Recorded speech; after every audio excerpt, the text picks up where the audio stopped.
when it comes to love relationships, women appeal to emotions, not logic. They only talk about how does he make me feel. So women choose men that they marry from the emotional point of view, not because of logic. So that is why a banker who is a female may end up with a roadside mechanic. Did you know that some moms destroy their sons' marriages? How do you mean?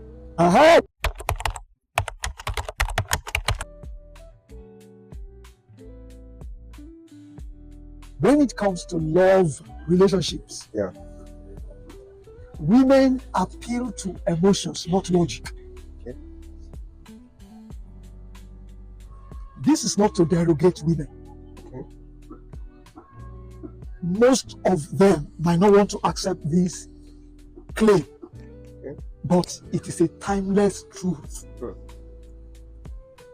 They only talk about how does he make me feel. So women choose men that they marry from the emotional point of view, not because of logic. So that is why a banker who is a female may end up with a roadside mechanic. Yes. A legal practitioner who is a female may end up with a cab driver. Maybe some of you might think I'm using extreme situation, but that is the truth. So back to your question. Why do women prefer the wrong guy to the right guy or to the nice one? Let us examine how a nice guy treats women. Number one,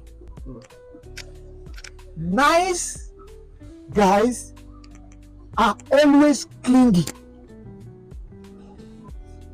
Clingy in the sense that they don't know when to disengage. They are too needy, which is also related to being clingy. Needy in the sense that they can call a woman 24/7. And women, they don't want to be choked up with calls. It doesn't mean that they don't want you to call them. They also want you to have your life. They want to see that you are busy. You are living a purposeful life. Not someone that calls a woman 24/7. You are not saying you should not check in, but your checking is making them to feel that, is it the case that you don't have alternatives? Another thing is that what is so intriguing about the nice guy is that they don't want to make their lovers angry. So even when they do something annoying, in which they have to flare up, there's nothing wrong in flaring up and getting angry by what your girlfriend does to you. Yes. You can be angry, but they don't want to be angry because they don't want to offend the girl. But the girl will see that you are a weakling. It doesn't mean that when you are angry, you have to overdo it. But let her know, hey, babe, please don't talk to me that way again. I would appreciate if something is bothering you, let us discuss it. Because I wasn't pleased with that, and don't ever do that to me. Yes, I don't like it. You have to show, but politely tell her and then be firm. You have to find a balance between being too lenient and being firm. So these are the things nice guys do, and women don't like them. Another thing is that nice guys, they don't know how to meet their own needs. I don't know whether you have heard some people or some men that will say, I sponsored her throughout the secondary school to university, and eventually he abandoned me, dropped me, and married another. Yes.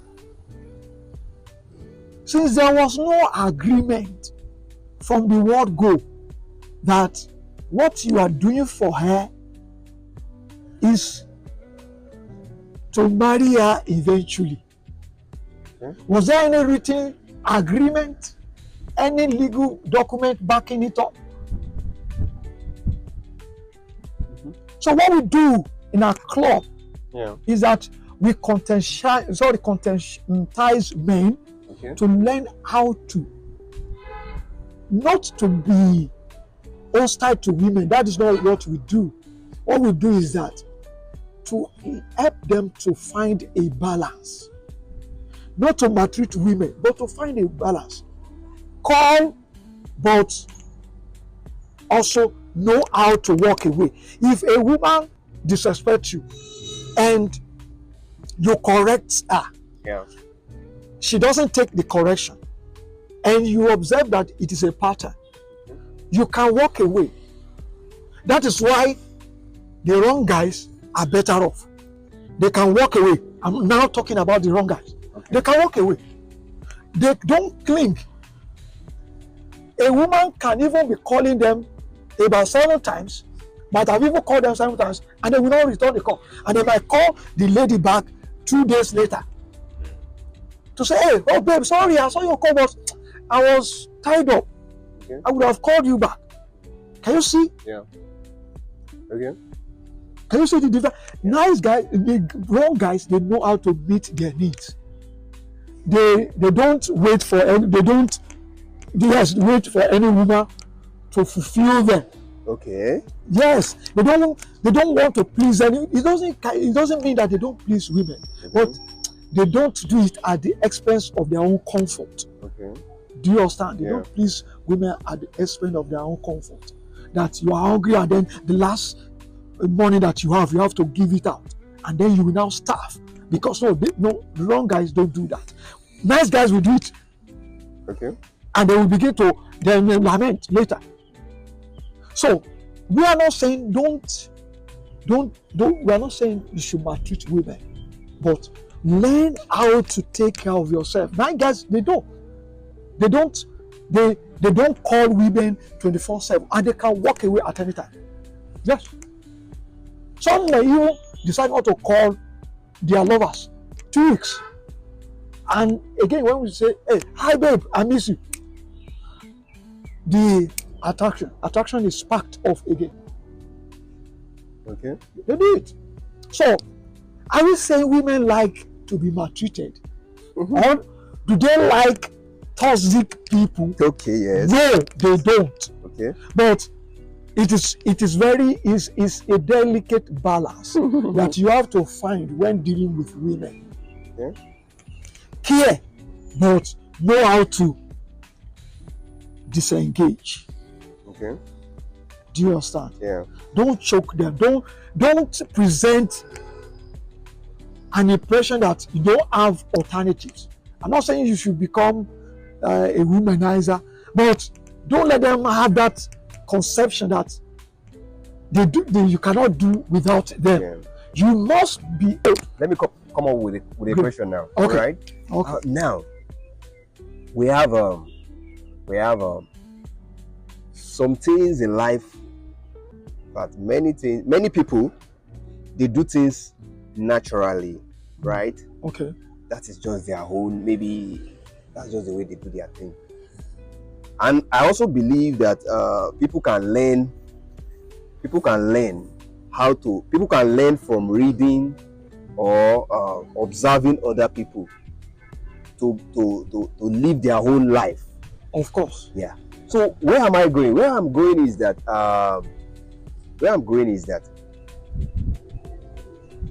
we are talking about good, nice guy and bad guy. And from what you're saying, it seems as if there are some people, it is just their way of doing things. It's not as if they read it somewhere and they are implementing it. And there are some people, they have read it actually, or they have listened to other people talk about it, and they are implementing it. Let me start by saying that it is not natural to those who treat women that way. Okay. Of course, in a deeper level, we might say that their experiences about life might have warranted it. Okay. Treating women that way. Okay. But most men don't act like that. Only a few men act that way. Okay. So what we are saying is that it's what we can also conduct research on. Okay. We may ask why women like toxic men. Example, okay. You will see a woman being maltreated by a man. Yes. And she will continue to stay with him. Why? Then we will begin to ask why. He will physically abuse her, sexually abuse her. He will not provide for her needs, and the woman will still. That is what we call in therapy. What is it called? Trauma bonding. Trauma bonding. Yes, trauma bonding. Which means that their traumatic experiences have brought the two together. Okay. The woman cannot live unless she's helped. Really? Yes. On the facial level, we think that she should live. Yeah. But naturally, she cannot. Because let me now tell you this. Why? Before I will go back, I will answer all your questions. Yeah. Do you know that some women will not leave a cheating husband for some reasons? First one, because of financial security. Okay, yes. And for some women, cheating is not a deal breaker for them. Okay. Okay. For some women, it is. Yeah. For some women, they want to say because of their children. Yes. And the effect of the breakup on their children. Some women want to, even if there's no deeper connection again. Yeah. So back to your question. Yeah. People can read it in books. Okay. They can get the knowledge. Okay. But there are some like that because they are angry with women because of how their mom or moms have treated them. Okay. They transfer it, yes. Because see, if the relationship you have with your mom determines how you will treat your woman as a man. Okay. Except you work upon yourself. Oh, okay. Okay. If your mom always picks on you, hurts your ego, doesn't affirm you, it will affect you because you will find it difficult because you'll be expecting your woman to treat you as your mom treats you. Okay. You want your mom to treat you kindly, but there are some moms that because of their own problems too, they hurt their children. Okay. So if in your developmental stages you have issues with your mom,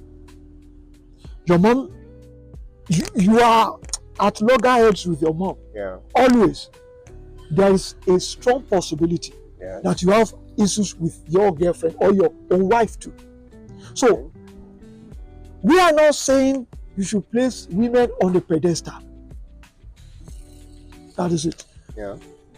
The issue is that there are some, before I make another point, let me just quickly make this. Yeah.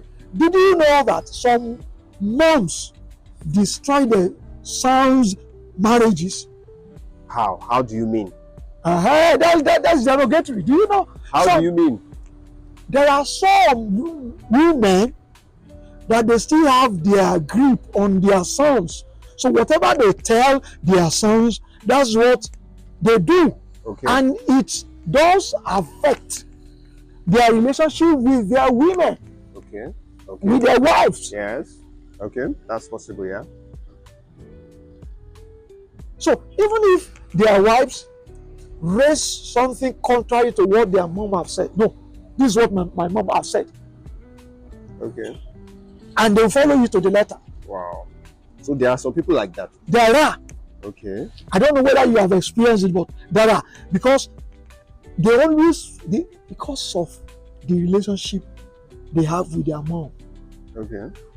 And the problem, we are looking at it from a psychological point of view. Yeah. The problem is that the mom doesn't want, this kind of moms do not want to let go of the relationship they have with their sons, because they get some emotional fulfillment. Okay. Yeah. They always want to be in control, Okay. which they didn't enjoy with their husbands. Okay. And they have found a solace in their sons. Okay. All right. I think we have dealt with that. So what else do you want to talk about this topic? Because the original topic is how ladies. It just is a diversion. Okay, we have made a digression. Yes. So back to what we were talking about. Yeah. It's also good for us to explore other areas. So that was why I intentionally delve into those areas. Yeah. So how do we treat women? Must we be hostile to them? Must we maltreat them? No.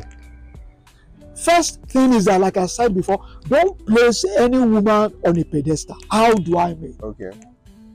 A woman must not be so too important not to be corrected. Okay. You can be angry with her and show your anger. There are some women that I read it in one of our national dailies that a woman divorced her husband because they never fought. Okay, yeah. A marriage, you heard also, yes, about 15 years of marriage, that he was at a point he was afraid that they never quarreled, they never argued. So she said she was confused and even scared that this man might kill her someday, somehow. Do you understand? So there is nothing wrong in getting angry with your woman if she provokes you. But of course, you must also learn how to repair. Another thing, learn how to get a life. Okay. Who should get a life? Men. So go out with your friends. Don't always stay with a woman that you want to be all 24/7 available. Okay. I'm not saying you shouldn't meet our emotional needs, but go out with your friends. Okay. Yeah. Okay. Have a hobby. If you like playing golf, go. If you like hiking, you can get. If you are not and you don't know how to do that, get a coach and then you'll be trained. Learn how to swim. Just get it. So what we are saying is that there is something we call absence create your worth through absence. Okay, yeah. So there might be some time when your women or your woman needs some space. Could be emotional space, to physical space. Don't choke them up. Okay. Give them space. So when we say find life, it doesn't mean get a life. What we are saying is that live a purposeful life, something that you are consumed with a passion, that you know you want to be, something you want to be, that so that it won't be the case that every now and then you always check in, that it is even how would I put it? It's a red flag when you are always checking in that in 12 hours you have checked in about 20 times. It's sickening. That's too much.